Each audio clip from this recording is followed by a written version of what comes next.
नहमदुहु व नुसल्ली अला रसूलिहिल करीम।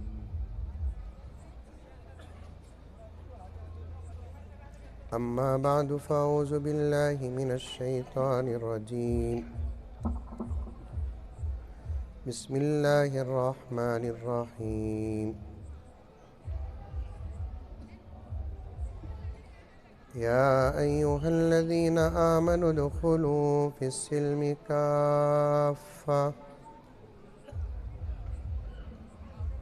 वला तत्तबिऊ ख़ुतवातिश शैतान इन्नहु लकुम अदुव्वुम मुबीन।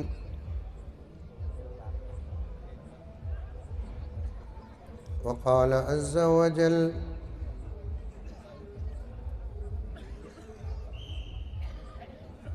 लक़द कान लकुम फ़ी रसूलिल्लाहि उस्वतुन हसना।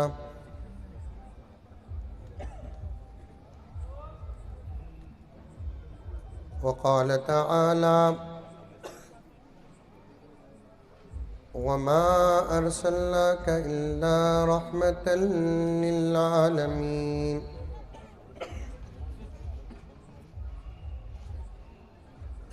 वक़ाल तआला या अय्युहन्नासु इन्ना खलक़नाकुम मिन ज़करिन व उन्सा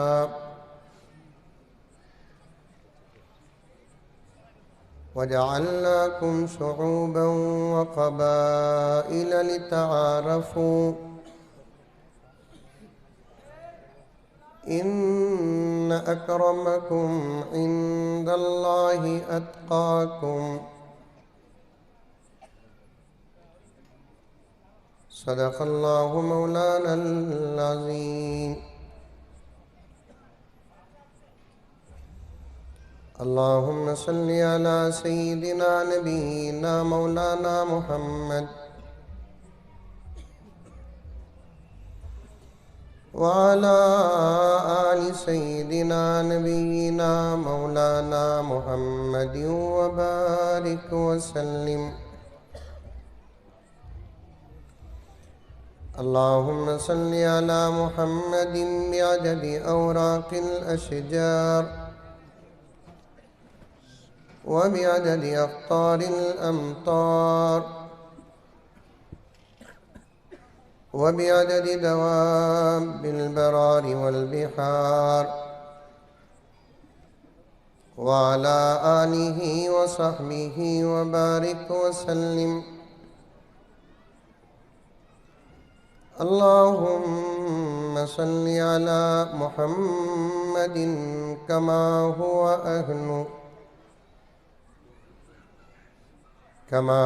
अहलुहु व मुस्तहिक़्क़ु।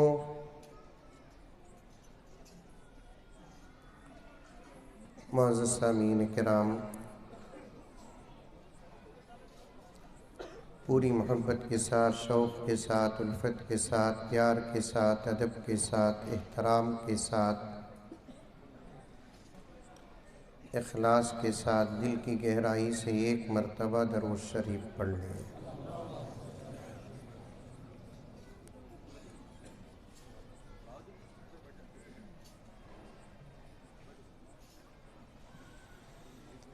सहबाए अक़ीदत के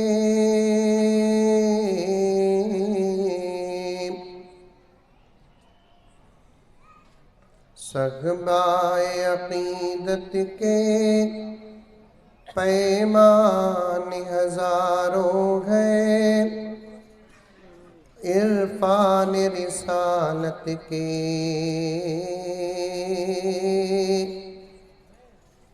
मैं खान हज़ारों हैं। बोलो कहती भी सुभान अल्लाह माशा अल्लाह। पूरे मजमे में एक ही साथी बेशक बोलकर फ़र्ज़ किफ़ाया बन रहे हैं।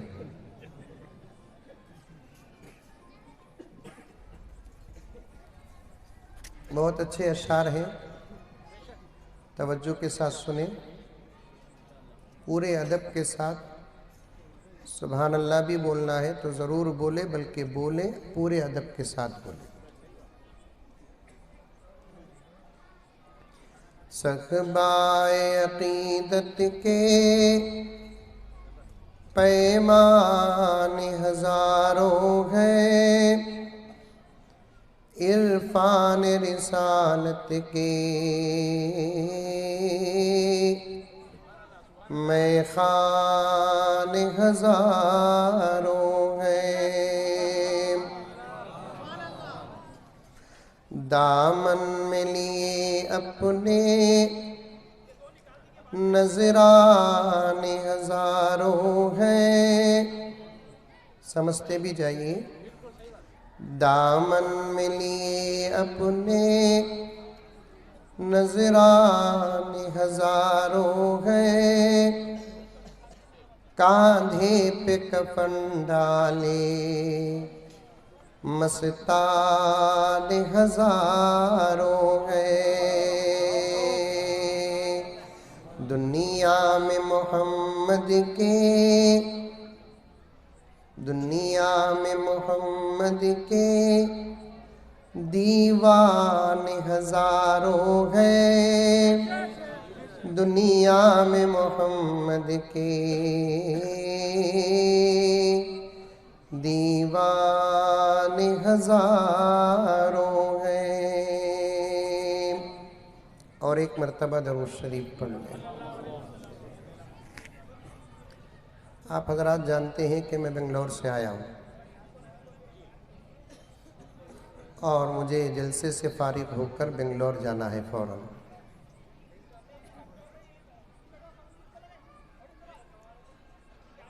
लंबा बयान नहीं होगा।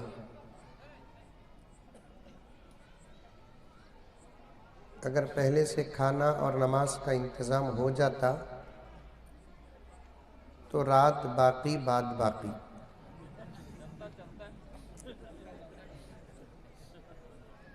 लेकिन अब दो काम हमारे सामने हैं, एक नमाज, आधा मैं ही बोलिया आधा तुम्हें बोलो, खाना।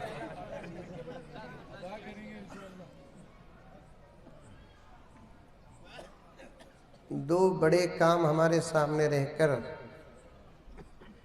लंबा बयान करने का मेरे पास मौका नहीं है।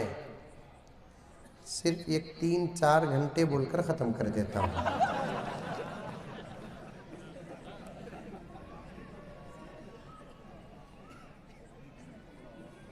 बैठेंगे? ऐसे ही एक छोटा सा मजाक कर लिया।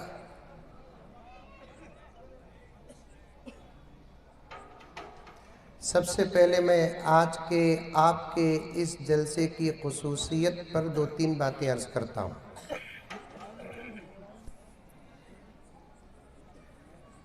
वैसे तो मैं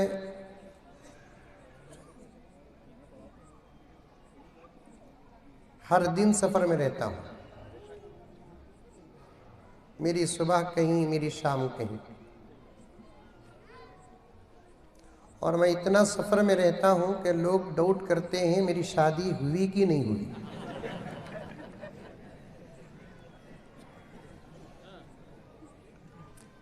क्योंकि जो लोग हमेशा बाहर रहते हैं, एक डाउट पैदा होता है कि उनका घर है कि नहीं है, और जो लोग हमेशा घर में रहते हैं उन पर भी डाउट होता है कि एक काम का है कि बेकार है।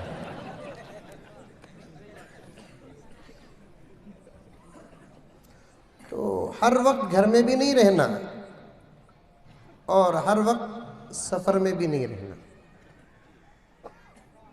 लेकिन मेरा हाल ऐसा है कि मैं अक्सर सफ़र में रहता हूँ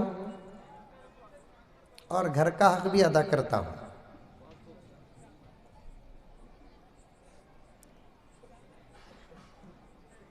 कभी कर्नाटक, कभी तमिलनाडु, कभी गुजरात, कभी महाराष्ट्र, कभी बंगाल, यूपी, बिहार, तेलंगाना, आंध्रा, फिर कर्नाटक के मुख्तलिफ इलाके।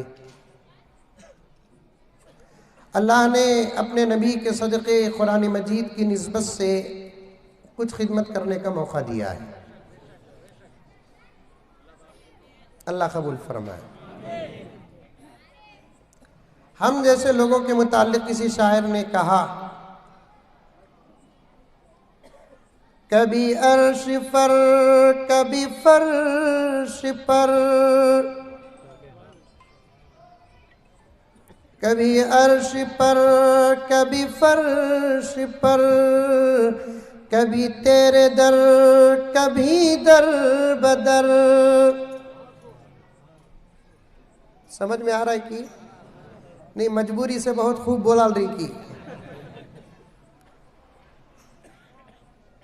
कभी अर्श पर कभी फर्श पर, कभी तेरे दर कभी दर बदर।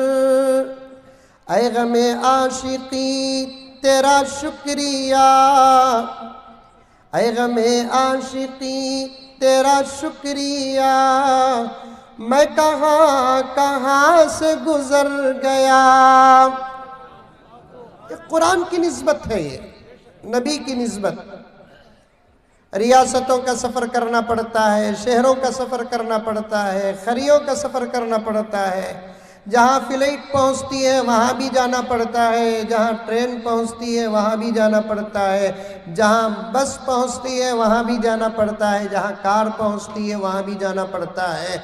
जहाँ कोई चीज़ नहीं पहुँचती, अल्लाह की दी हुई सवारी पर जाना पड़ता है।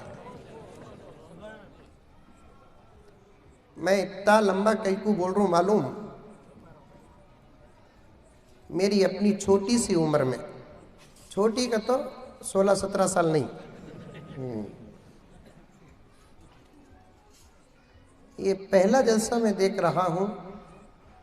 अल्हम्दुलिल्लाह सुम्मा अल्हम्दुलिल्लाह, जिसके मुताल्लिक़ मैं ये नहीं कहता कि इस जलसे में हज़रत मौलाना मुनीर साहब बैठे हैं, हज़रत मौलाना मुफ्ती ग़ुलाम यज़दानी साहब बैठे हैं और दीगर उलमा बैठे हैं, अनिल कुमार साहब बैठे हैं, दीपक नारायण साहब बैठे हैं, पृथ्वी राज साहब बैठे हैं, सुनील कुमार साहब बैठे हैं, यसुदास साहब बैठे हैं, अमर कुलकर्णी साहब बैठे हैं, शंकर बाबू साहब बैठे हैं, बसवराज साहब बैठे हैं, नागप्पा साहब बैठे हैं, अनिल साहब बैठे हैं।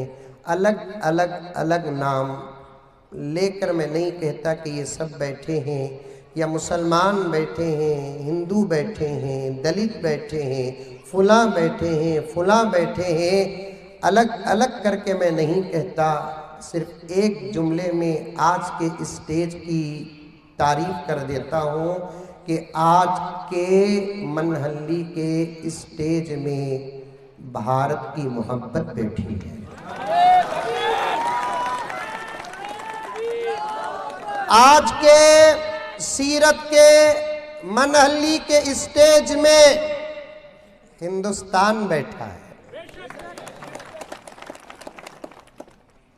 सच कहता हूं, क्या ही अच्छा होता कि कश्मीर से कन्याकुमारी तक के हर गांव, हर शहर की तस्वीर मनहल्ली की तरह बन जाए।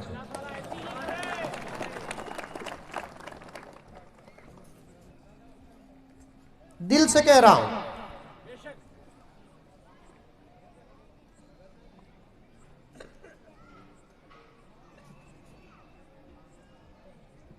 मजहब अपनी जगह पर, मैं सीरत ही की बात करूंगा, उससे पहले मुकद्दमा पेश कर रहा हूं कि मजहब अपनी जगह पर, लेकिन मजहब को मानने वालों के अंदर जो एक अहम मजहब है उसका नाम इंसानियत है। और वो चीज किसी जानवर के अंदर नहीं, हमारे अंदर है। किसी बंदर का कोई मजहब नहीं, किसी शेर का कोई मजहब नहीं, किसी और जानवर का कोई मजहब नहीं। मज़ाहिब है तो इंसानों के अंदर है, और अंदर जो रहने वाला अहम मजहब है उसका नाम इंसानियत है। और हम सब एक मुल्क के, और सारी दुनिया में मेरे भाई यहां बैठे हुए हैं, अगर वो उर्दू हिंदी समझ सकते हैं तो मेरा पूरा साथ दे के सारी दुनिया में जितने कंट्रीज हैं, मुमालिक हैं, उन तमाम में हमारे मुल्क भारत की तरह दूसरा कोई मुल्क नहीं है। किस माने में?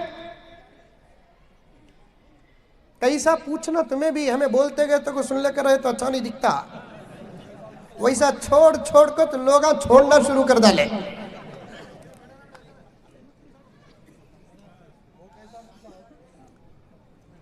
अमेरिका है, सऊदी अरब है, जापान है, चाइना है, फ्रांस है, बर्तानिया है, और भी कुछ मुल्क हैं।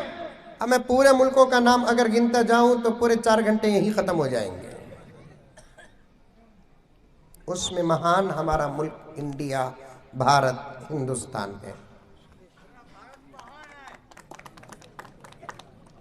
आप भारत कहो, इंडिया कहो, हिंदुस्तान कहो, आजकल एक हवा चल रही है, लोग हालात तो नहीं बदलते, नाम बदलते हैं। नहीं साहब, मुझे मुज़म्मिल बोलेंगे तब भी मैं मुज़म्मिल, मुझे गुलाम यज़दानी बोलेंगे तब भी मैं मुज़म्मिल।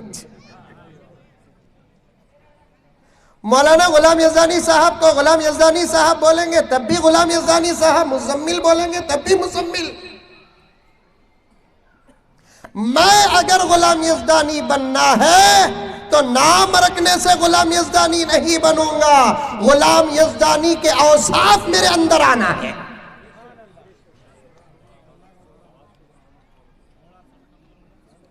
अरे चुपके बैठो भाई, किसी को ज्यादा किसी को कम, सब खामोश बैठो, जितना सुनने आता उतना सुनो बस। वही बात, कौन ती भी ज्यादा करो कहता, कौन ती भी कम करो कहता, बना हुआ ऑपरेटर की हालत घर की बहू की हो जाती है।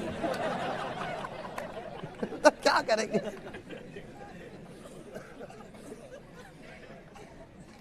पहले था ना वैसा तो रखो बा, कौन ऑपरेटर ऐसा था ना वैसा रखो बस। बैठो बैठो मुझे साहब, मैं बोलता हूँ मौलाना, खवातीन भी ही कहते घर में नहीं रहतूंगा तो लखमा दे रही सो।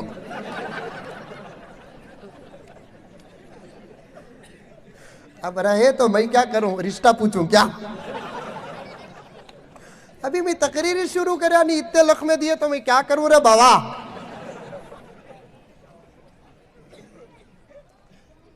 इंडिया कहो तब भी इंडिया, भारत कहो तब भी भारत, हिंदुस्तान कहो तब भी हिंदुस्तान ही।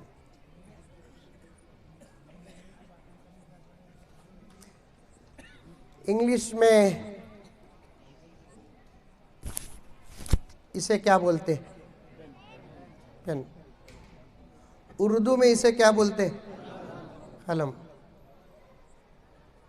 अगर आप में से कोई ये कहता है कि आज से इसका नाम पेन नहीं, इसका नाम कलम है, तो मैं उसे अक्लमंद कहूं कि बेवकूफ?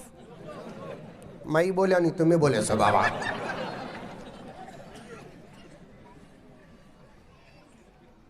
वही पेन बोले, वही कलम बोले, वही भारत बोले, वही इंडिया बोले, वही हिंदुस्तान बोले, वही।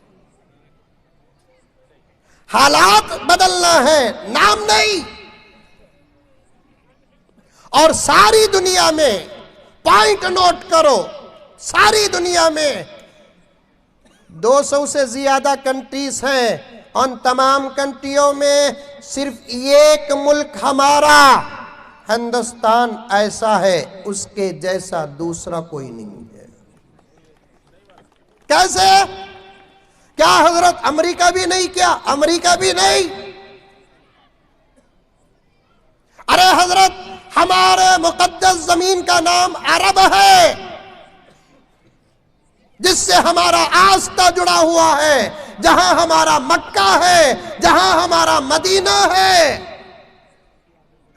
जहां हमारा नबी है, जहां हमारा अल्लाह का पहला घर है, ईश्वर का पहला घर है, गॉड का पहला घर है, अल्लाह का पहला घर है, जिसे देखना हम अपनी किस्मत समझते हैं। और वो जिस जमीन में है उसको अरब कहते हैं, वो भी हमारे भारत जैसा एक हैसियत से नहीं है। क्यों? क्या है हमारे भारत में? जो किसी मुल्क में नहीं है। सुनो, नोट करो कि दुनिया के तमाम मुल्कों में सिर्फ 1 या 2 या 3 या 4 या 5 किस्म के मजहब के लोग रहते हैं। हमारे मुल्क में 1000 किस्म के मजहब के लोग रहते हैं।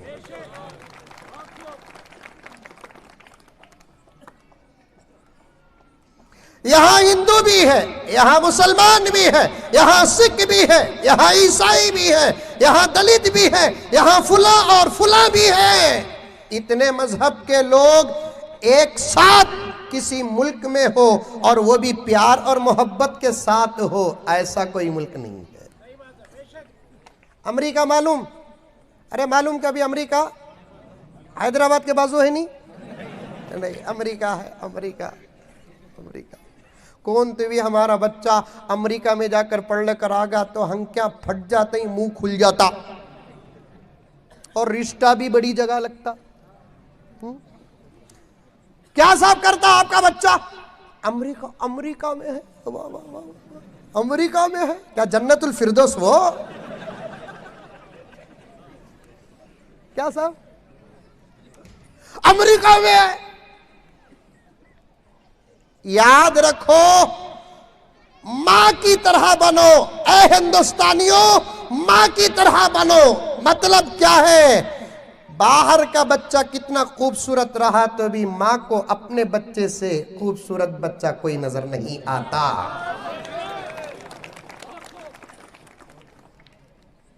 बाहर का मुल्क कितना अच्छा रहा तो भी हमारे मुल्क से ज्यादा अच्छा कोई मुल्क ये जानने वाला ही पक्का हिंदुस्तानी है।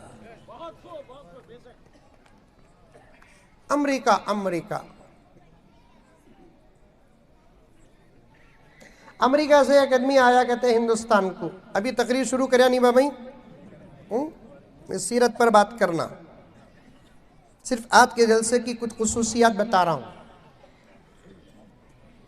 अमेरिका से एक आदमी हिंदुस्तान को आया, कहते और अता भी बैठे ही बोल कर लकमा आया, जरा हजरत की तसल्ली को बोल डालता हूं, जरा तुम्हें भी सुनो आपा वहां की कहते, तुम्हें 5000 हो कि 10,000 हो, तुम्हें जितना आते हैं जलसे वाले उतना खुश होते हैं। मेरे नजदीक क्या मालूम तुम्हें कितने कम रहते हैं उतना मैं खुश होता हूं, कि जितने ज्यादा रहते हैं उतने बमड़ियां ज्यादा। कि ये तो एक जगह औरतें जमा हो जाए और वो भी खामोश बैठे, हो नहीं सकता। हमारे बयान यहां चलता, उसका बयान वहां चलता,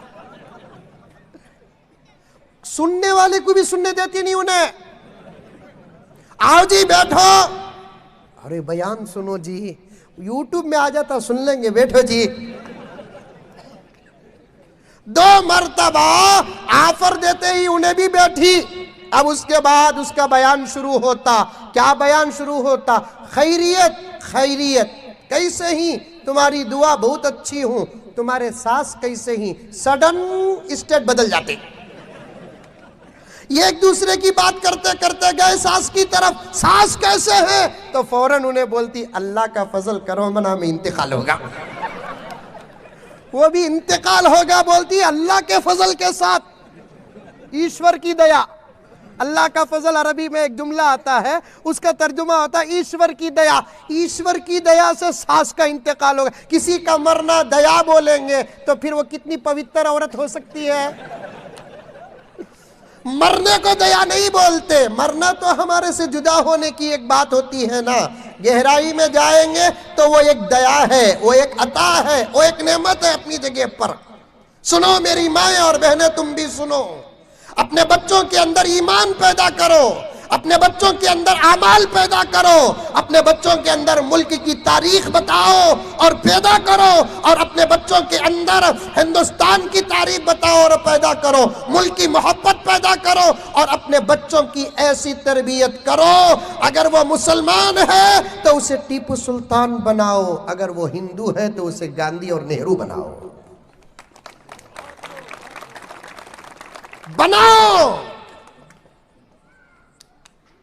और उसके अंदर मोहब्बत पैदा करो, अदब पैदा करो, तमीज पैदा करो, अखलाक पैदा करो, देने वाला हाथ उसकी पहचान पैदा करो।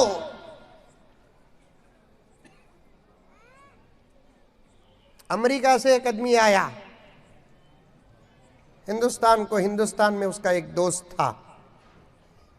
अब हिंदुस्तान वाला उसकी पूरी मेहमान नवाजी किया, खिलाया पिलाया, और जितने खाने के आइटम आई वो पूरे हिंदुस्तान में 600, दूसरे मुल्क में नहीं है। दूसरे मुल्क में क्या है, मेंढका, सांपा, चूहे। हमारे मुल्क में खाने के आइटम से साहब, आजकल वहां के आइटम यहां आ गए ही। पिज्जा कहते, पिज्जा मैं तो खाता नहीं साहब। वो एक मर्तबा मेरे सामने आया, फिर भी खाया नहीं मैं। मुझे पूछा एक नौजवान, पिज्जा खाते हैं क्या हजरत बोलकर। मैं बोला ये क्या बा पिज्जा है, मैं पिस्ता सुनिया हूं। बैठ जाओ बेटा, बैठ जाओ, सिट डाउन प्लीज। पानी पीना नहीं, पिलाना सो। पिज्जा खाते हैं क्या हजरत पूछा। आखिर ये पिज्जा क्या है, मैं समझा काची भी वो जगह की खास डिश होगी, कोई आइटम होगा बोल को ले लाओ भाई। बोला तो जल्दी लाया नहीं, छोकरे को फोन करके बोला एक अच्छा पिज्जा ले ला का बातू। अब उन्हें 15-20 मिनट के बाद लेकर आया। वो एक रोटी की तरह था, वो आप लोग खाए रहेंगे। अब मैं बोला तो इसके बाद नहीं खाएंगे शायद दे। खैर ये एक ही बात यहाँ छोड़ डाल को चले जाओ। ले रोटी की शक्ल ले लेकर आया। हाफ कटिंग था वो, पूरा कट कर को नहीं था, हाफ कटिंग था। फिर मुझे एक प्लेट छोटी सी रखे, उसमें से वो पिज्ज़ा में से हाफ कटिंग को फुल कटिंग कर को तोड़ को मेरे सामने रखने गए। वो पिज्ज़ा रोटी के अंदर से जो चीज़ मस्का वगैरह जो निकलिया नहीं, वो देखते ही मैं अस्तगफिरुल्लाह पढ़ा कि तो उसकी शक्ल सर्दी के सका दी।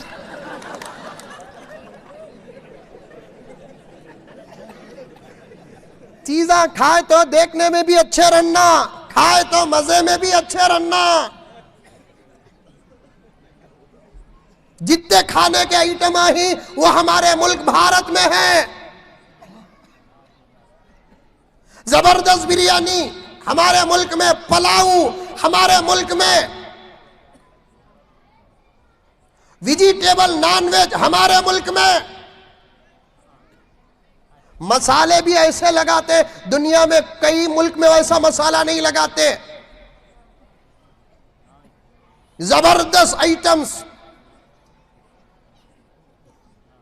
अब उन्हें आया तो उसे खिलाए, अच्छा खिलाया हिंदुस्तान का दोस्त, अच्छा पिलाया। पिलाया के तो पानी शरबत वो, वरना वो समझना नहीं, वो पीना भी नहीं, वो पिलाना भी नहीं। मौलाना बोले नहीं, वो सही बात बोले मौलाना, वो पीना भी नहीं, वो पिलाना भी नहीं। हमारे अंकल तलाक पर पाबंदी लगाए, मैं जब पीएम बनूंगा शराब पर पाबंदी लगाऊंगा। थालियां कम मारी, क्या तुम्हें भी हिंग क्या? हमें मौली साहब बाबा ताली नहीं मारे तो भी मेंटालिटी समझते हैं, सुभान अल्लाह नहीं बोले तो भी मेंटालिटी समझते हैं। सब बातें बोले तो तालियां मारे, शराब पर पाबंदी के तो जर्रे लोग तालियां मारे, क्या ले रही क्या? लेना नहीं। शराब मजहब का कानून नहीं, शराब इंसानियत का कानून है। मुसलमान शराब पीता है उसे भी नशा आता है, हिंदू शराब पीता है उसे भी नशा आता है, सिख शराब पीता है उसे भी नशा आता है, दलित भाई मेरा शराब पीता है उसे भी नशा आता है। मेरे दोस्तों, जब दिमाग खराब हो जाता है तो मौलाना ने खतरा बताया, घर की इज्जत को सबसे पहले खतरा होता है। दिमाग खराब होता है, बीवी और मां की पहचान खत्म। दिमाग खराब होता है, बेटी और बहन के दरमियान की दीवार खत्म। अनिल भाई, सुनील भाई, बसवराज साहब, पृथ्वीराज साहब, मेरे साथ थोड़ा वक्त दे आप हजरात। मैं बताऊं कि मैं माहौल में डूब चुका हूं। मेरे पास मेरी बहनों का भी फोन आता है, मेरे पास मेरे भाइयों का भी फोन आता है। मैं इतना दर्द सुनता हूं कि अगर दूसरा होता तो सिर्फ दर्द सुनकर अब तक मौत के घाट उतर जाता। मैं इतना दर्द सुनता हूं, मेरे भाइयों का दर्द सुनता हूं, मेरी बहनों का दर्द सुनता हूं, फोन के जरिए से सुनता हूं, जुमे के मौके में सुनता हूं। एक अल्लाह की बंदी मेरी बहन ने मुझे फोन किया, मौलाना मेरे शौहर के लिए आप दुआ फरमाएं। मैंने कहा कि क्या बात है, किस बात की दुआ करूं? उन्होंने डरते डरते कहा, मौलाना मेरा शौहर शराब का आदी है, आप दुआ करें। मैंने कहा कि जरूर करूंगा दुआ। तो फिर उसने कहा, मौलाना मैं 8 दिन देखूंगी, मैं 8 दिन देखूंगी, आपकी दुआ से अगर वो शराब छोड़ दिया तो फबिया, वरना फिर मैं फोन करके कहूंगी कि उसके लिए बद्दुआ कर दे ताकि वो मर जाए। मैं परेशान हुआ, फिर उससे पूछा कि बहन शराब एक पाप है, शौहर एक बहुत बड़ी जिंदगी का नाम है। कोई बीवी अपने शौहर की मौत की तमन्ना न करे, उसे सुधारने की कोशिश करे, और शौहर को सुधारने की ताकत अल्लाह ताला औरत बीवी के हाथ में जो रखा है वो तो किसी पंडित मौलवी आमिल कामिल के हाथ में नहीं है। तुम्हें चाहे तो ऐसा सवार सकते हैं, ऐसा सवार सकते हैं, पता नहीं कि तुम कमजोर हो। हमारे कुरान में लिखा है, हमारे हदीस में लिखा है, हमारे आस्था में है, हमारे नबी प्रॉफिट मोहम्मद जगत गुरु सल्लल्लाहु अलैहि वसल्लम ने फरमाया, औरत अकल में आदि, कितना आदि अकल में। अभी गुस्सा करो न को, अभी पूरी बात सुनो। क्या रे हजरत हम ना आदि अकल वाली बोल डाले ना बोलकर, कहाँ बैठे ही वो भी मालूम नहीं, दूर ही कि करीब ही, मुझे भागने रास्ता है, औरत से बच नहीं सकते। समझ में आई बात है? औरत आधी अकल वाली है, वो समझती बहुत कम है और देर से समझती है। मौलाना ने यही बयान फरमाया, हमारे जगत गुरु ने कहा, अच्छा आदमी मौलवी नहीं, अच्छा आदमी पंडित नहीं, अच्छा आदमी फादर नहीं, अच्छा आदमी चेयरमैन नहीं, अच्छा आदमी मस्जिद का जिम्मेदार नहीं, अच्छा आदमी मंदिर का जिम्मेदार नहीं, अच्छा आदमी चर्च का जिम्मेदार नहीं, अच्छा आदमी वो नहीं जिसके कपड़े अच्छे हो, अच्छा आदमी वो नहीं जिसके पास बेहतरीन गाड़ी हो, अच्छा आदमी वो नहीं जिसके पास बेहतरीन घर हो, अच्छा आदमी वो नहीं जिसके पास ब्याज डॉलर बहुत ज्यादा हो, बल्कि हमारे जगत गुरु प्रॉफिट मोहम्मद ने फरमाया, अच्छा आदमी वो है जो अपने घर की औरतों के साथ अच्छा सलूक करता है। हिंदू हो, मुसलमान हो, सिख हो, हमारे गुरु जगत गुरु प्रॉफिट मोहम्मद सल्लल्लाहु अलैहि वसल्लम की पूरी तबलीग के 2 हिस्से हैं। पॉइंट नोट करो, उलमाए किराम बैठे हुए हैं, कुरान पढ़ने वाले बैठे हुए हैं, हदीस पढ़ने वाले बैठे हुए हैं, इस्लाम जानने वाले बैठे हुए हैं, शरीयत जानने वाले बैठे हुए हैं। ऐसा नहीं कि मैं सिर्फ आपके साथ बैठा हूं, उलमा के साथ बैठा हूं, आपके बीच में भी उलमाए किराम है। लाइव टेलीकास्ट है, आइंदा चलकर बात जाएगी, गौर से सुनना। हमारे मोहम्मद, हमारे नबी, सब कह दो सल्लल्लाहु अलैहि वसल्लम, जगत गुरु सल्लल्लाहु अलैहि वसल्लम का पैगाम जो है उसके 2 हिस्से हैं। एक हिस्सा सिर्फ मुसलमानों के लिए और एक हिस्सा पूरी इंसानियत के लिए। जो हिस्सा मुसलमानों का है वो मुसलमान ले और अमल करे।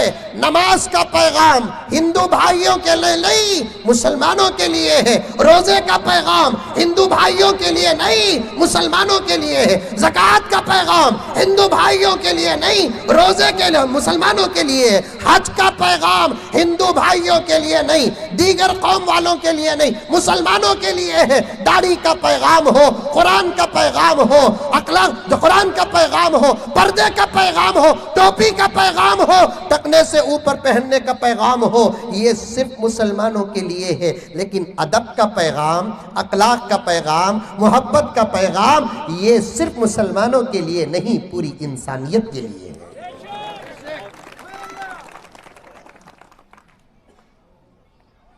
घर वालों के साथ अच्छा रहना, क्योंकि मनहल्ली में मैं आज बात कर रहा हूं तो सिर्फ मेरे मुसलमान भाइयों से बात नहीं कर रहा हूं, मेरे हिंदू भाइयों से भी बात कर रहा हूं। और मुझे इंतजार रहेगा, आप में से किसका नाम क्या है मुझे नहीं मालूम, मैंने नोट किया है, मुझे इंतजार रहेगा कि आज मैं मुसलमानों की दावत पर आया हूं, मैं या मुफ्ती साहब या दीगर उलमा इस बात का इंतजार करेंगे, मंच तुम्हारा रहेगा, स्पीच हमारी रहेगी। मुझे इंतजार रहेगा। मैं किसी गांव की दावत का इंतजार नहीं करता, किसी शादी की दावत का इंतजार नहीं करता, किसी के बर्थडे तो है नहीं हमारे हमारे धर्म में बर्थडे। आजकल मैं भी इंग्लिश अच्छी बोलने लगा हूं। पहले बोलता था, आपका नाम क्या है? अनिल भाई। मैं पहले बोलता था, मैंने तो स्कूल में बहुत कम पढ़ा है, 7 स्टैंडर्ड पढ़ा है, लेकिन मैं अरबी में डिग्री लिया हूँ अल्हम्दुलिल्लाह। कुरान का हाफिज हूँ मैं, आलिम हूँ। समझ में आई बात है, आप भी समझते होंगे। स्कूल में बहुत कम पढ़ा हूँ, उर्दू मीडियम में पढ़ा हूँ और इंग्लिश बहुत कम पढ़ा, बाद में चलते चलते थोड़ा थोड़ा सीख गया, लेकिन वर्ड्स इस्तेमाल करने में बहुत तकलीफ होती थी, तो मैं बर्थडे को बर्थडे कहता था। अरे टूटी फूटी उर्दू है। एक बच्ची फ़ोन करी, छोटी बच्ची, वो क्या 6वीं या 7वीं पढ़ रही थी। अब भी बोल रहा हूँ बा, तकरीर शुरू कर नहीं मैं। बड़ा मज़ा आ रहा है तो बैठना पड़ेगा मुझे। तो एक छोटी सी बच्ची फ़ोन की, क्योंकि मेरा नंबर पूरा सबको फैल गया है, मुझे मर्द बने भी फ़ोन करते हैं, औरतें भी फ़ोन करते हैं। डरना नहीं तुम लगा, डाउट भी करना नहीं, समझ में। अरे गुरु को भी औरतें फ़ोन करते, क्या बोल कर? गुरु है बाबा, फरिश्ता तो नहीं है। छोटे बच्चे भी फ़ोन करते हैं। मोहब्बत अगर हो जाती है तो फिर रिश्ता देखा नहीं जाता। मोहब्बत अगर हो जाती है तो रिश्ता नहीं देखा जाता। हमारे हिंदू भाइयों ने अशआर की दुनिया में हुजूर सल्लल्लाहु अलैहि वसल्लम से इतनी मोहब्बत की है। एक हिंदू हमारे भाई जो बहुत बड़े हिंदुस्तान के शायर थे, 99 के ज़बरदस्त शायर थे, जिनका नाम महेंद्र सिंह बेदी, वो उर्दू के शायर थे, आशिक़ रसूल थे वो। और ये उलमा जानते हैं उन्होंने क्या कहा मोहब्बत, हुजूर से मोहब्बत के बारे में क्या कहा। अहमद भाई बैठे हैं तो सुन ले। हम किसी दीन से हो खाइले किरदार तो है, हम किसी दीन से हैं खाइले किरदार तो है, हम सना खान शहे हैदरे कर्रार तो है, हम सना खान शहे हैदरे कर्रार तो है। ये शेर सुनिए। इश्क हो जाए किसी से, इश्क मालूम नहीं? अरे नहीं मालूम? नौजवाना जवाब नहीं दे रही ना, नहीं मालूम का तो बोलो। ये टॉपिक यहाँ खत्म कर डाल को, मोहब्बत का उन्वान शुरू कर दो। वाह वाह वाह वाह वाह, ये इश्क का ज़माना है, मोहब्बत का ज़माना है। करने वालों से इश्क नहीं करता, नहीं करने वालों से इश्क करता है। तुम करने वालों से इश्क करो, तुम्हारे बगैर इश्क किए भी तुम्हारी चाहत की चीज़ तुम्हारे सामने आ जाएगी। इश्क बहुत अच्छी चीज़ है। इश्क हो जाए किसी से कोई चारा तो नहीं, इश्क हो जाए किसी से कोई चारा तो नहीं। वो हमारे महेंद्र सिंह बेदी साहब हमसे कहते हैं, इश्क हो जाए किसी से कोई चारा तो नहीं, सिर्फ मुस्लिम का मोहम्मद पे इजारा तो नहीं, सिर्फ मुस्लिम का मोहम्मद पे इजारा तो नहीं। इश्क है, सब करते हैं। कोई अच्छा काम करे भाई, कोई 6 मारे तो ज़माना मोहब्बत करता है, कोई 4 मारे तो ज़माना मोहब्बत करता है। क्या कोई अच्छी बात करे तो कोई मोहब्बत नहीं करेगा? प्यार की बात करे तो मोहब्बत नहीं करेगा? अब एक बच्ची फ़ोन करी मुझे, कहने लगी कि मौलाना मुजम्मिल साहब क्या तुम्हें? मैं बोला मुझे तो यकीन है, तुझे डाउट रहा तो मैं क्या करूँगा। हाँ बेटे मैं मुजम्मिल हूँ, मैं आपका बयान बहुत सुनती हूँ हजरत। मैं बोला हमारे सदर साहब को फ़ोन करके बोल मां, ताकि तनख्वाह बढ़े हमारी। मेरे बयान की तारीफ मेरे सामने करी तो क्या फायदा?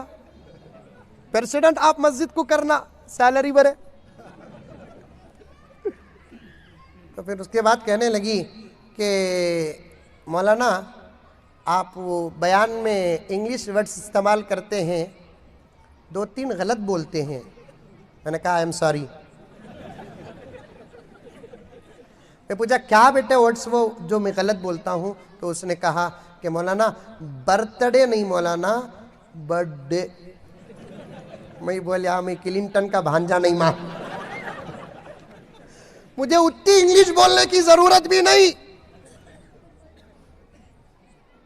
हम बोलेंगे हमारी रियासत की जुबान, हम बोलेंगे हमारे मुल्क की जुबान, हम बोलेंगे हमारे माहौल की जुबान। मुझे बर्थडे की दावत का भी इंतजार नहीं। हमारे नौजवान बर्थडे करते नहीं करते यहाँ। और अब बेंगलुरु को जाते ही बेंगलुरु के पूरे रिश्ते यहाँ लगाते, कितने अच्छा ही ना।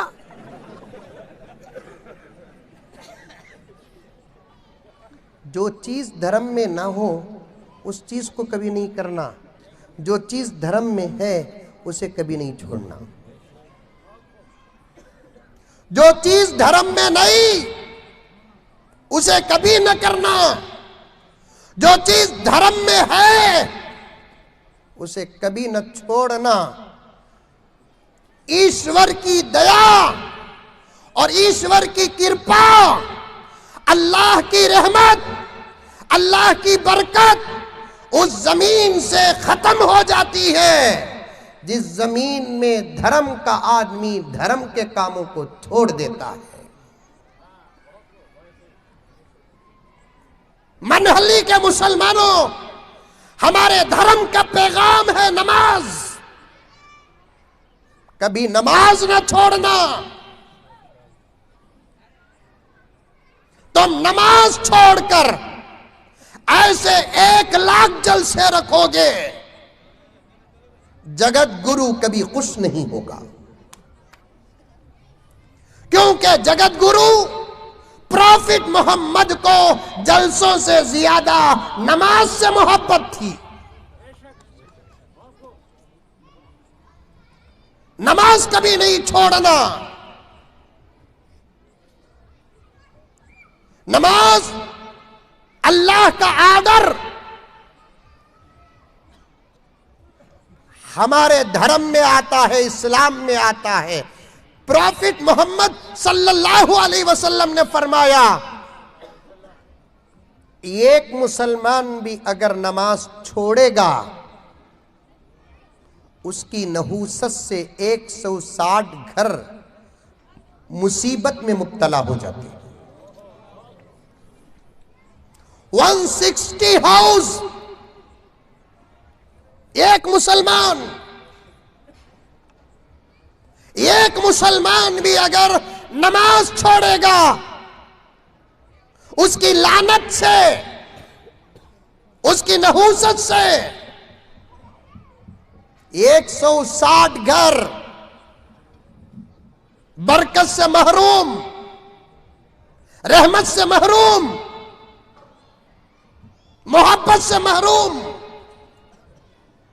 इमाम गज्जाली ने लिखा है, जब बंदा नमाज छोड़ देता है और नमाज के आखिरी वक्त तक देखता है कि यह नमाज पढ़ रहा है कि नहीं पढ़ रहा है, जब बंदा नमाज का वक्त खत्म हो जाता है और नमाज नहीं पढ़ता तो शैतान, मालूम शैतान, अरे मालूम शैतान नहीं मालूम है, मनहली में है। उनके ऊपर किसका कानून भी चलता नहीं। क्या करना भाई?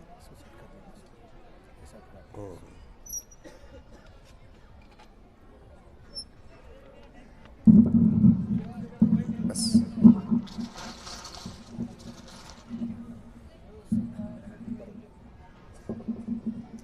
एक आदमी भी अगर नमाज छोड़ता है तो आखिरी वक्त तक शैतान देखता है। जब नमाज ही नहीं पढ़ता तो उस बेनमाजी के पास से शैतान क्या बोलता हुआ जाता मालूम? मैं एक सजदा नहीं किया, आज तक अल्लाह की लानत में हूं। तू तो कई सजदे छोड़ दिया, पता नहीं तेरा क्या होगा।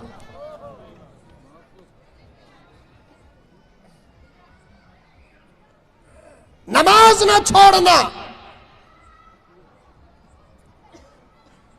नमाज धर्म के लोगों के लिए पैगाम, दाढ़ी धर्म के लोगों के लिए पैगाम, लेकिन मेरे नबी का आधा पैगाम सिर्फ मुसलमानों के लिए नहीं, पूरी इंसानियत के लिए। झूठ से रोका तो सिर्फ मुसलमानों को नहीं रोका, हमारे नबी ने पूरी इंसानियत को रोका। जिना से रोका, सिर्फ मुसलमानों को नहीं रोका, पूरी इंसानियत को रोका।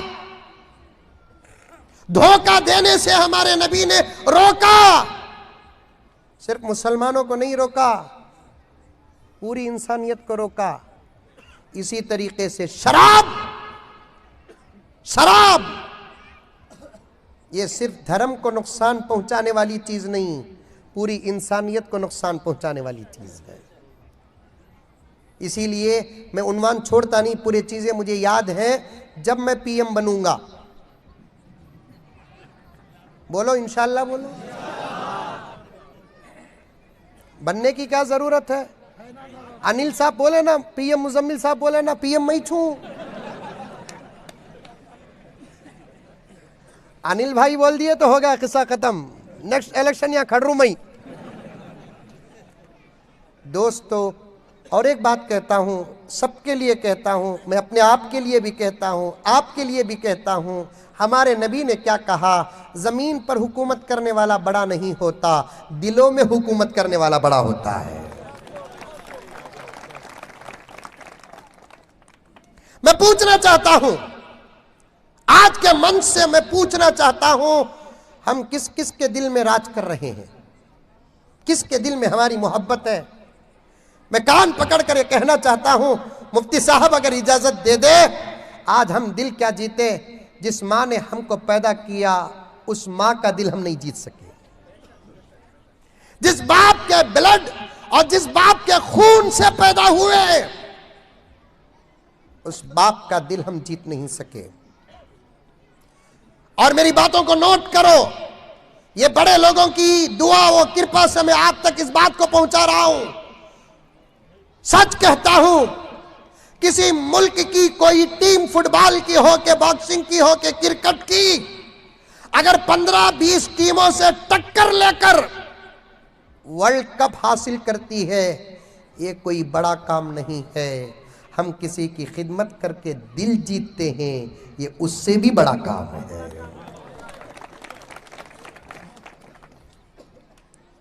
दिल जीतने वाले काम करो। 1 घंटा हो गया मैं अपनी बात को शुरू करके, अभी मुकद्दमे में अटका हूं। दिल जीतने वाले काम करो, दिल जीतने वाले काम करो। आज चारों तरफ से नफरत का व्यापार चल रहा है, दिलों को खराब करने का काम चल रहा है, और उसके लिए पूरी कोशिशें हो रही है। और मुझे अल्लाह की जात से उम्मीद है कि हमारे हाथ में जब तक अनिल भाई, पृथ्वीराज और दीगर ऐसे लोगों का हाथ जब तक रहेगा, हमारा ही कारोबार चलेगा, सामने वाले का कारोबार नहीं चलेगा। दिल जीतने वाले मोहब्बत के काम करो, नफरत को खत्म करो। दिल जीतने वाले काम कौन से हैं बताता हूं, चलो सीरत का पैगाम देता हूं। चलो, दिल जीतने वाले काम कौन से हैं? मेरे आका ने फरमाया, पहला काम दिल जीतने का यह है कि तुम अपने बीच से डिफरेंस को खत्म करो। समझ में आ रही है बात नौजवाना? तुम अपने बीच से डिफरेंस को खत्म करो, इम्तियाज को खत्म करो। मेरे आका ने क्या फरमाया? मेरे आका ने फरमाया, किसी अरबी को अजमी पर फजीलत नहीं, किसी अजमी को अरबी पर फजीलत नहीं, किसी काले को गोरे पर फजीलत नहीं, किसी गोरे को काले पर फजीलत नहीं। क़ियास करते हुए चले जाओ, किसी अमीर को गरीब पर फजीलत नहीं, किसी गरीब को अमीर पर फजीलत नहीं है। फजीलत है तो तकवे वाले को फजीलत हासिल है। आज हमारे दरमियान इम्तियाज है, इम्तियाज है। हम कलर को देखकर रिश्ते कायम करते हैं, दौलत को देखकर रिश्ते कायम करते हैं, ओहदों को देखकर रिश्ते कायम करते हैं। ये बाहर का भी हाल है, ये अंदर का भी हाल है। मेरे आका आए तो फरमा दिया, काले गोरे में कोई इम्तियाज नहीं, अमीर गरीब में कोई इम्तियाज नहीं, बड़े और छोटे में कोई इम्तियाज नहीं। और हमारी किताबों में लिखा है कि जिस सफ में अबू बकर बैठता था उस सफ में काला बिलाल भी बैठता था। बल्कि प्रॉफिट मोहम्मद जगत गुरु मोहम्मदुर रसूलुल्लाह सब कह दो सल्लल्लाहु अलैहि वसल्लम, मेरे आका की मजलिस में सहाबा किराम लाखों के थे। और अरबी लोग आमतौर पर गोरे होते हैं। अरबी लोग क्या होते हैं? गोरे होते हैं। अरब को गए हैं कब भी, अरे उम्रा हज को तो गए रहेंगे, साथ में दुबई को भी गए ही, कब भी दुबई गई ही। आजकल स्कूल की छुट्टियां आई तो हमारे मुसलमान भी कोशिश करते हैं कि दुबई को जाकर आएंगे। मंजे घुग्गू पूछा, कब भी दुबई को गए क्या हजरत? नहीं बोला मैं कहीं को दुबई को जाऊँ, मेरे सास का घर है क्या? दुबई को जाने के पैसे रहे तो इंशाअल्लाह मैं उम्रे को जाऊंगा। दुबई को जाने की क्या फजीलत है? लेकिन एक बात है कि वहां के लोगों का कलर क्या होता है? आमतौर पर गोरा होता है। समझ में आई बात? अक्सर अरबी लोग गोरे होते हैं। और उसी अरब का एक इलाका है सूडान, वहां के लोग काले होते हैं। और एक इंसान की फितरत है, फितरत बोले तो एक आदत, तबीयत, क्या गोरेपन को पसंद करता, कालेपन को पसंद नहीं करता। समझ में आई बात है? और वो काला कलर किसके अंदर रहा तो भी पसंद नहीं करता, हत्ता के बच्चे के अंदर, खुद के बच्चे के अंदर रहा तो भी दिल जरा छोटा हो जाता। इसके वास्ते किसका तो भी बच्चा काला पैदा हुआ तो नाम रख डालते चांद पाशा।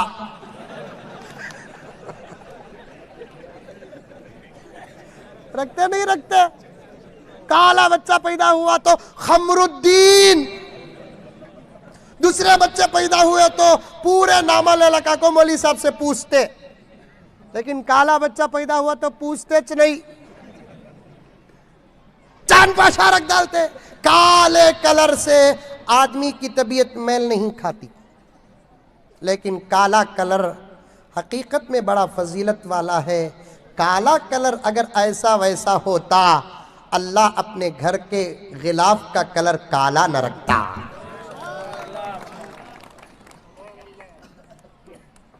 काला कलर अगर बुरा होता, अल्लाह तबारक व ताला अपने घर के गिलाफ का कलर काला न रखते। और पर्दे में बैठी हुई मेरी मां, तेरे पर्दे के लिए अल्लाह ने कोई दूसरा कलर नहीं दिया, अगर दिया तो अपने गिलाफ का कलर दिया। इसके वास्ते उलमा फरमाते हैं औरत बुर्का पहने, इस्लाम में बुर्का जरूरी, इस्लाम में बुर्का जरूरी। अभी मैं थोड़ी देर पहले बोला, समझ रहे होंगे आप बात, कुछ बातें हमारे अपने धर्म के हैं और कुछ बातें पूरी इंसानियत के हैं। उन्हीं बातों में से बुर्का धर्म की चीज नहीं, पूरी इंसानियत की चीज है। क्योंकि आजकल के लोगों की निगाह खराब हो चुकी है। मुफ्ती यज़दानी साहब ने फरमाया कि हर धर्म की बच्ची हमारी बच्ची है, तो फिर निगाह पाक नहीं है साहब। ऐसे वक्त में मेरा दिल चाहता है मेरी हिंदू बहन को भी मैं बुर्का पहना कर दरिंदों के और हवस वाले लोगों के निगाहों से उसकी इज्जत की हिफाजत करूं। ये जमाना बड़ा खराब है आपा। लोगों ने बहुत अच्छी बातें लिखी है। गोश्त मालूम? गोश्त, अरे गोश्त मालूम नहीं? खाते नहीं गोश्त? आज दावत का इंतजाम है, गोश्त है, उसके वास्ते बैठे ही सो। मजाक कर लिया, बयान के लिए बैठे हैं। गोश्त मालूम नहीं, गोश्त दुकान में बिकता गोश्त लेते और उस गोश्त को लेकर घर को जाने तक कितनी हिफाजत करते, करते नहीं करते? बहुत करते। कई को करते। कोई इंसान छीन लेगा? नहीं छीनता। फिर हिफाजत क्यों करते? रास्ते में कुछ कुत्ते हैं, रास्ते में कुछ कुत्ते हैं और कुत्तों को गोश्त पसंद है। अब ऐसी सूरत में उन्हें क्या करता? काले बैग में डालता, गाड़ी के डिक्की में रखता। वही टमाटो डिक्की में नहीं रखता, प्याज डिक्की में नहीं रखता, गोश्त एक डिक्की में रखता है। क्यों? कुत्ते नहीं छोड़ते।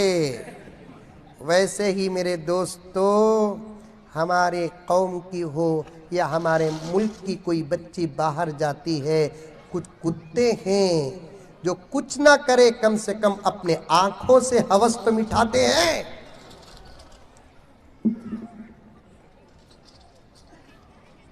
एक साहब खाली दुकान से हड्डियां ले लको गए, कहते हड्डियां सूप बनाने। वो हड्डियों के शेरवे को हमारे बेंगलुरु में सूप बोलते हैं, यहाँ क्या बोलते हैं? यहाँ भी सूप बोलते हैं। फिर भी आशिका ही सुबह से लेकर अब तक का कौन भी पिलाया नहीं ना। हड्डियों का जो सूप बनता नहीं, वो हड्डियां लेकर जा लेकर थे, उसे भी हिफाजत कर लेकर जा लेकर थे। तो फिर किसी साहब ने पूछा, क्या ये इतनी हिफाजत से लेकर जा रही ना तुम्हें? तो हड्डियां लेकर जा रहा हूं सूप बनाने के लिए। अरे हड्डियां का तो इतनी हिफाजत करने की क्या जरूरत है? तो उस साहब ने क्या कहा? अरे कुत्तों का जमाना बदल गया, गोश्त तो गोश्त, हड्डी भी नहीं छोड़ते। मैं कहता हूं दरिंदों का जमाना बदल गया, जवान तो जवान, बुड्ढी भी नहीं छोड़ते। मेरी मां पर्दे, मेरे पर्दे में नमाज से बड़ी इबादत तेरा पर्दा है, तिलावत से बड़ी इबादत तेरा पर्दा है, सदका व खैर खैरात से बड़ी इबादत तेरा पर्दा है। कभी तू पर्दे के बगैर बाहर ना निकल। कोई देखने वाला हो तब भी तू पर्दे के साथ बाहर निकल, कोई देखने वाला ना हो तब भी तू पर्दे के साथ बाहर निकल। क्योंकि अल्लाह की नेमतों में से तुझे एक नेमत मिली है, उसका नाम है बुरखा। उसका नाम है बुरखा। और वो बुरके के अंदर 3 पॉइंट होना चाहिए। एक बुरका काला, दूसरा बुरका ढीला, तीसरा बुरखा मोटा कपड़ा। काला होना, ढीला होना, मोटा होना।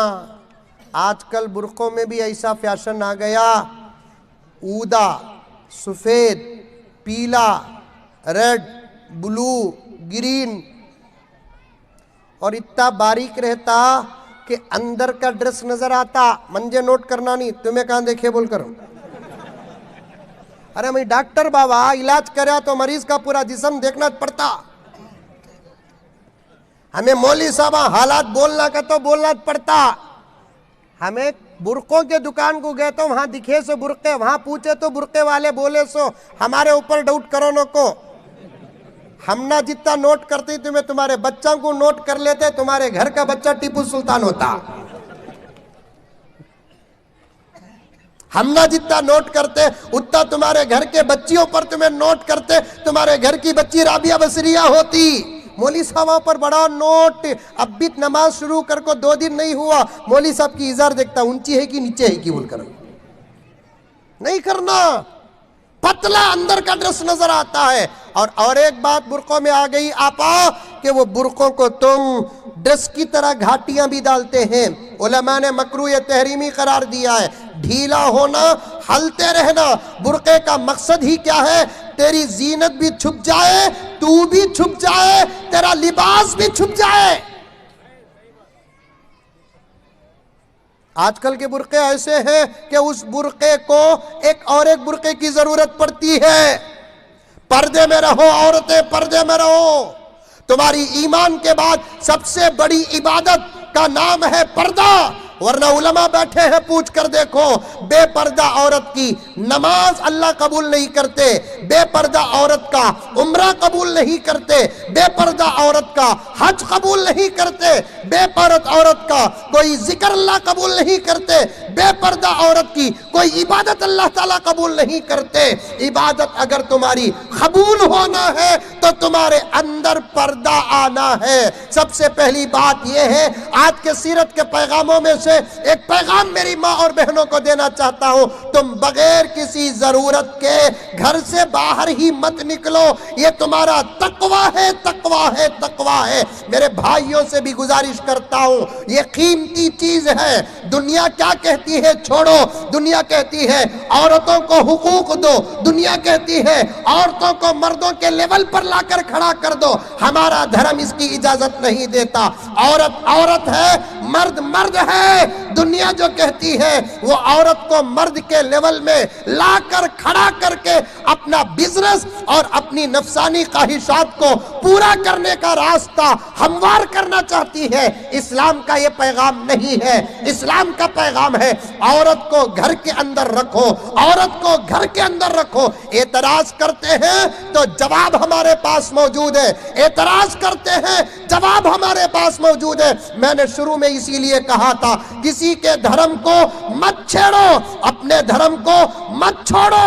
अगर कोई हमारे अपने धर्म को छेड़ता है उसे भी मत छेड़ो, उसे भी मत छेड़ो। आज दुनिया कहती है अरे इस्लाम औरतों पर जुल्म करता है, इस्लाम औरतों पर जुल्म करता है। मेरे भाइयों, इस्लाम ने औरतों पर जो एहसान किया उसको मैं कितना बयान करूं। आज रिजर्वेशन पास करके झंडे चढ़ाते हैं। आपको मालूम हो जाना चाहिए 1450 साल पहले मोहम्मदुर रसूलुल्लाह ने सबसे पहले औरतों का रिजर्वेशन पास किया। यूसीकुमुल्लाहु फी औलादिकुम लिज़्ज़करी मिस्लु हज़्ज़िल उन्सैन, ये औरतों के लिए रिजर्वेशन है। फली उम्मिही सुलुस फली उम्मिही सुदुस, कुरान की आयत का एक जुज है। माँ को पिरापट्टी में हिस्सा मिलेगा। ये औरतों का रिजर्वेशन है जो इस्लाम ने 1450 साल पहले पास किया। बेटियों को लड़कों के मुकाबले में एक हिस्सा, लड़कों को 2 हिस्सा, ये औरतों को इस्लाम ने रिजर्वेशन में पास किया है। बीवी को तो एक जमाने में पिरापट्टी में हिस्सा नहीं देते थे, इस्लाम आया औरतों को पिरापट्टी में हिस्सा रखा, बीवी को हिस्सा रखा और कहा कि बच्चे पैदा नहीं हुए पूरी पिरापट्टी का 1/4 देना पड़ेगा, अगर बच्चे पैदा हो गए तो पूरी पिरापट्टी का 1/8 देना पड़ेगा। ये इस्लाम ने रिजर्वेशन पास किया है। आज रिजर्वेशन का काम करके औरतों को फंसाना चाहते हो। औरतों को रिजर्वेशन नहीं, औरतों को घर के अंदर बैठकर उनकी फैसिलिटीज का इंतजाम करो। बूढ़ी हो गई तो उसकी खिदमत करो। मेरी माए, इस्लाम का बहुत बड़ा एहसान है। तुम सबसे पहले बात, घर से बाहर मत निकलो।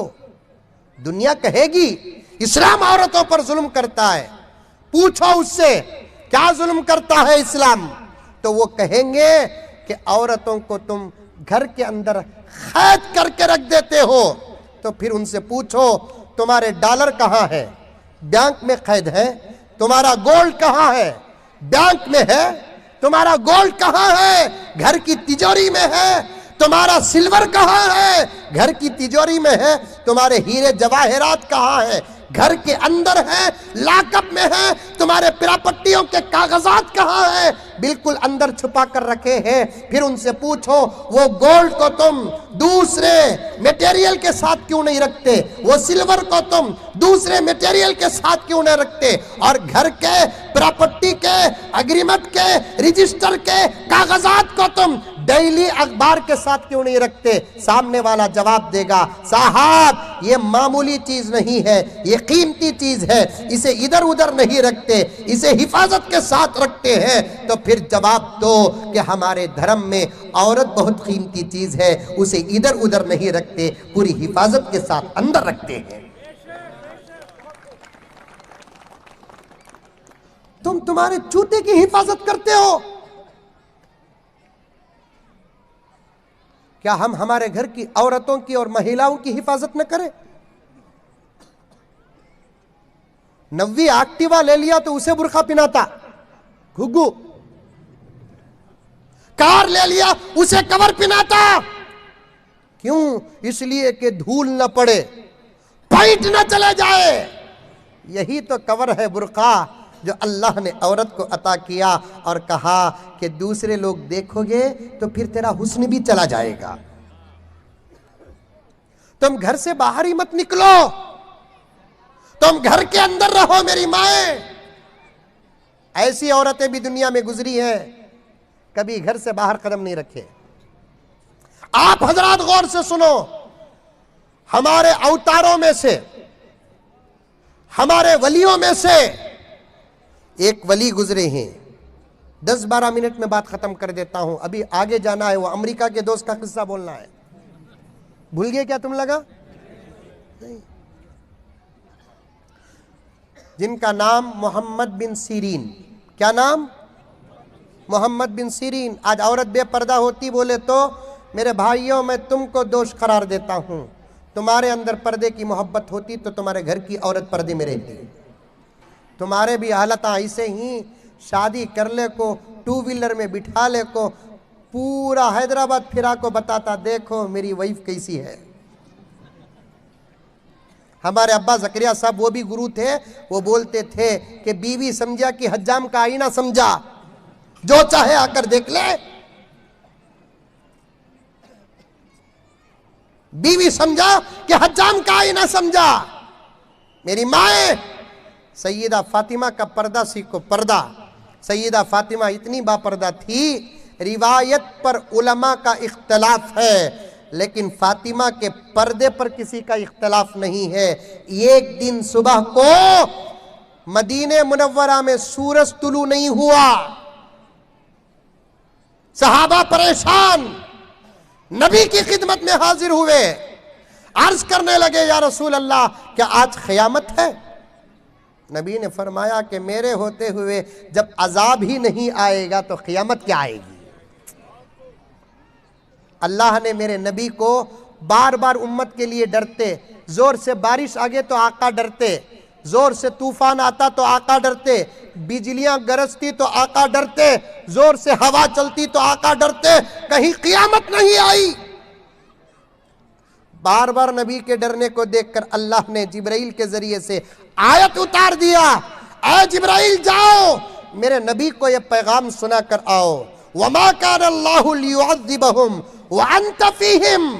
ऐ पैगंबर, आपको बार बार इतना डरने की कोई जरूरत नहीं। क़यामत तो दूर की बात, जब तक आप जमीन में रहेंगे हमारा अजाब नहीं आएगा। आपके होते हुए यही तो शान थी हमारे मोहम्मद की। सब कह दो सल्लल्लाहु अलैहि वसल्लम। जब भी उम्मत ने अपने नबियों को ठुकराया, नबी के होते हुए अल्लाह का अजाब आया, लेकिन मेरे नबी की शान थी। कुछ लोग मेरे नबी के जमाने में मेरे नबी की नबुव्वत का इनकार किए, रिसालत का इनकार किए, आपको झुटलाए, लेकिन फिर भी अल्लाह का अजाब नहीं आया, क्योंकि सरापा रहमत जमीन में है ना, सरापा रहमत जमीन में है ना। मेरा नबी और अल्लाह का अजाब जमा नहीं हो सकते, मेरा नबी और क़यामत जमा नहीं हो सकते। अल्लाह ने तसल्ली दी, ए मोहम्मद आपको डरने की जरूरत नहीं, आपकी उम्मत के बीच जब तक आप रहेंगे अजाब नहीं आएगा। अल्लाह अकबर। आज नबी की सुन्नतों को छोड़ने वालों, टोपियां ना पहनने वालों, दाढ़ियां मुंडाने वालों, सूद खाने वालों, झूठ बोलने वालों, हमारे अपनों की बात करता हूं, मेरी बात करता हूं, यहां बैठे हुए मोहम्मद के गुलामों की बात करता हूं। आज उठे बैठे हम मोहम्मद की सुन्नतों को छोड़ते हो, नबी के तरीके को छोड़ते हो, एक टोपी निकाल देंगे। कौन जमाने में हमको मोहम्मद का गुलाम पहचानेगा? कौन जमाने में हमको मोहम्मद का गुलाम कहेगा?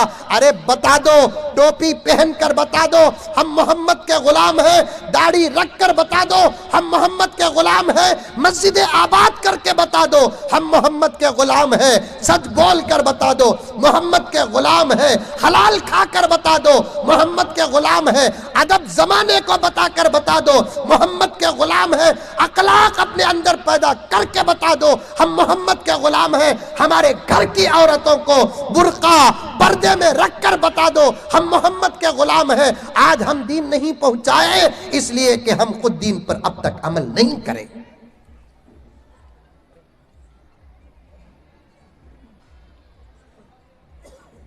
अमल करो। हमारा नबी हमारी कितनी फिक्र करता था। सुनो मेरे प्यारों, जब अल्लाह के नबी को अल्लाह ने कहा, ए मोहम्मद जब तक तुम जमीन में रहोगे अल्लाह का अजाब नहीं आएगा, तो मेरे नबी खामोश नहीं रहे, खामोश नहीं रहे। समझ में आ रही है बात? अरे मुंडी तू भी हलाओ रे बाबा, हंसाए तो एक थालियां मारती, सीरियसली बात कर देना तो बेवा की सूरत होगी है। समझ में आ रही है बात? अल्लाह के नबी खामोश नहीं थे। चलो अभी अल्लाह की तरफ से मुझे आफर आगा, मैं रहे तक अल्लाह का अजाब आता नहीं कहते, खामोश नहीं रहे। अल्लाह के नबी पूछने लगे, अल्लाह मैं रहे तक अजाब नहीं आता तो क्या फिर मेरे बाद अजाब आएगा? मेरे बाद पैदा होने वाले भी मेरी ही तो उम्मत है। क्या मोहब्बत है। आज जलसा करके हमें खुश हो रहे हैं, हुजूर की मोहब्बत का हक अदा कर रहे हैं। हक नहीं अदा कर रहे हैं, मोहब्बत का एक खतरा पेश कर रहे हैं। मोहब्बत का एक खतरा पेश कर रहे हैं। इतना बड़ा इंतजाम करके आप इस उम्मीद पर ना रहना कि हमने नबी की मोहब्बत का हक अदा कर दिया। खाली आई लव यू बोलने से मोहब्बत होती नहीं, आइसक्रीम भी खिलाना पड़ता है। नहीं हजरत, I love you I love you I love you बोला तो फिर बोलती ड्रेस दिलाओ, मोबाइल दिलाओ, जूते चप्पल दिलाओ। उन्हें भी सोचता ये एक आई लव यू बड़ा महंगा पड़ रहा है। खाली आई लव यू बोलने से हमारी गलत मोहब्बत अदा नहीं होती, तो सिर्फ हम नबी से मोहब्बत का दावा करने से क्या ये इतनी बड़ी मोहब्बत का हक अदा होगा?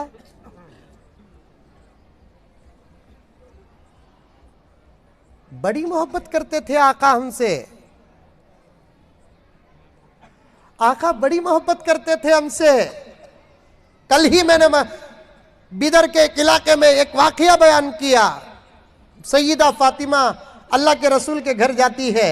अल्लाह मेरे 10 मिनट में बरकत अता फरमा दे, मुझे सुबह को बेंगलुरु पहुंचना है। सैयदा फातिमा अब्बा के घर जाती है, दरवाज़ा खिटखिटाती। पहले ज़माने में दरवाज़ा मारना था सो, अब तो इतनी दौलत आ गई है, आ हा, सब टेक्नोलॉजी।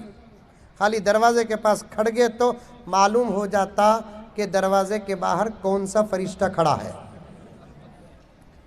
खाली खड़े तो नहीं, खड़ते ही अंदर आवाज भी आ जाती। क्या आती आवाज? एक खूबसूरत लड़की की आवाज आती, अस्सलामु अलैकुम, बराए मेहरबानी दरवाजा खोलिए, इनके बाप का घर। आते ही खोलना। क्या जुल्म है देखो साहब।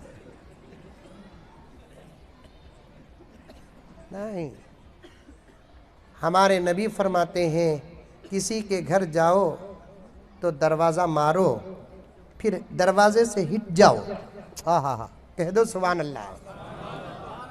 दरवाज़ा मार डालना, फिर बाजू आको खड़ जाना। क्यों?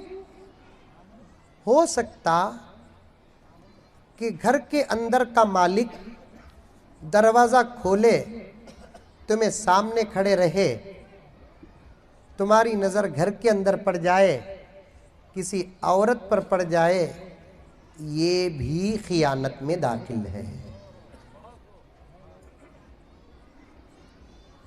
दरवाजा मार डाल को रत्ती साइड में आपको खड़ना बोला तो यहाँ मार डाल को वहां जाको खड़ना नहीं।